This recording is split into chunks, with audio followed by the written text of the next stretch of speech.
organization, we've thought, oh, what if we just go and rob a bank? That'd be easier, and we've laughed about it and it was a joke. But part of, as I see so much income inequality in our society, and I see really unscrupulous individuals making money in ways that just seem really unethical, if not illegal, and yet they have so much money, and then, just basic services to keep people alive are, not funded. We're seeing so much of that in the COVID pandemic.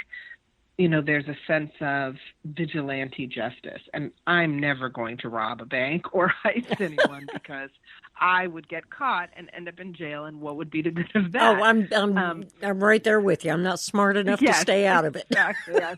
No, not for me. But, so that's the place where it can be like, this can be the fantasy, right? The fantasy of, just getting the money from the unscrupulous bad guys and giving it to the people. Well, that's what a good novel to me is. It's a fantasy. You get to jump in the middle and take that ride with the characters. Yeah. But what's on the horizon for her?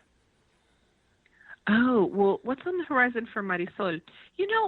Right now, one of the things that is happening is that the Justice Hustlers series is on hiatus. There's another book, that book that I was originally planning to write, I'm going to come back to. But the current books that I'm working on for Kensington, which is the publisher that does the series, I have a book coming out in December called A Spy in the Struggle, and it's my first standalone book, which is about FBI infiltration of an African-American eco-racial justice organization, and it's told from the perspective of the young woman FBI agent.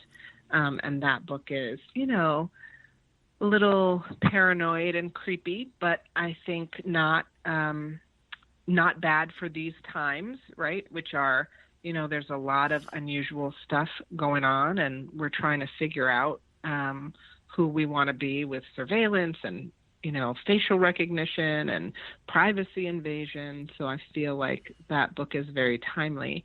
And the book that I'm working on now, which will probably come out sometime in 2021, is a spin-off from the Justice Hustlers series. Marisol's right-hand woman, Taisha Cuvelier, who is the protagonist of the second book, has a niece, and the niece is a hip-hop artist.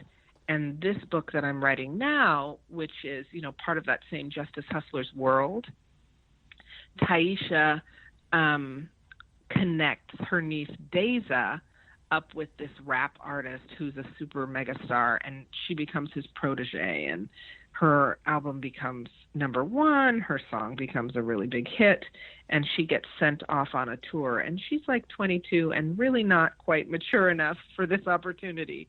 So it's interesting. I'm getting once again to write a young woman like Dulce who has some self-sabotage operating.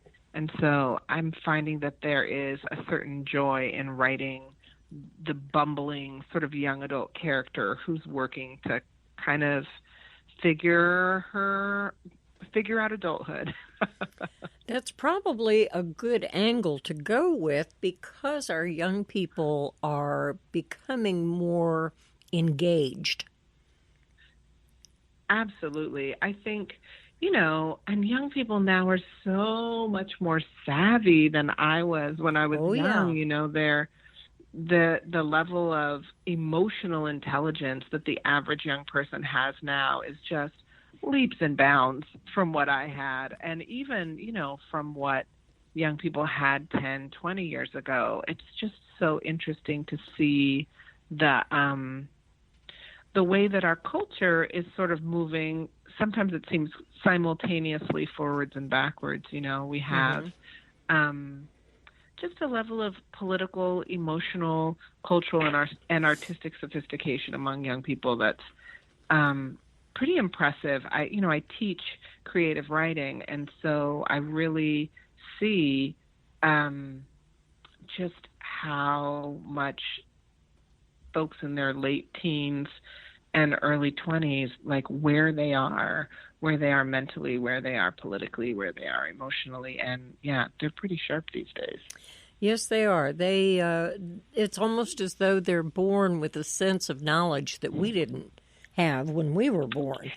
So yeah, although I don't know, sometimes I think we're all born with the knowledge, but in my era, they had us unlearn all the things.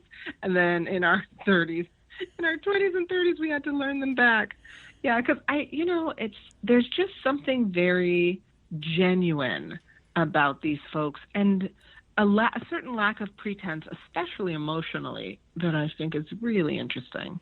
We're down to about the last 3 minutes of our interview here. And before we go any further, and I have to say goodbye, I would like to know a little bit about your thoughts on, because this is an African-American woman or a Latin character, a person who's not white. Have you found that there is more of a hunger from our generation and our society for more diverse characters? I think there always has been a hunger for more diverse characters.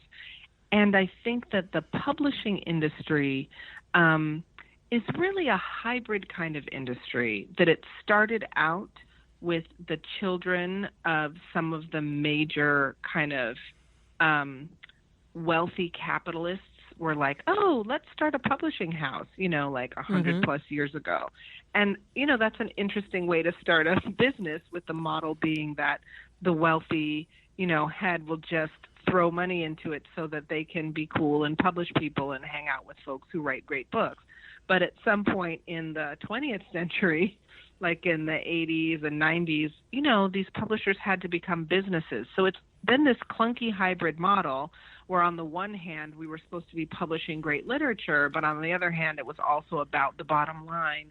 And that combination of, great kind of literature, which was often white men, and what sells, which is often, to a majority white readership, was always a recipe to have a lack of diversity. And so I think it's been exciting that in the past few decades, first of all, the demographics of the United States have changed. Yeah, Second of all, you have so much great literature by people of color. You have a younger generation of white readers growing up who want to read more diversely, and you have people of color, both readers and authors, demanding that the publishing industry change. It's slow to change, but slowly, or as we say in Spanish, poco a poco, it is changing. Well, we're so glad that you are the person that you are and contributing to the literacy of young adults and bringing characters to the forefront that are so interesting and captivating. Before we go, very quickly, we've got about 30 seconds left. Can you tell us where people can reach out to find your books?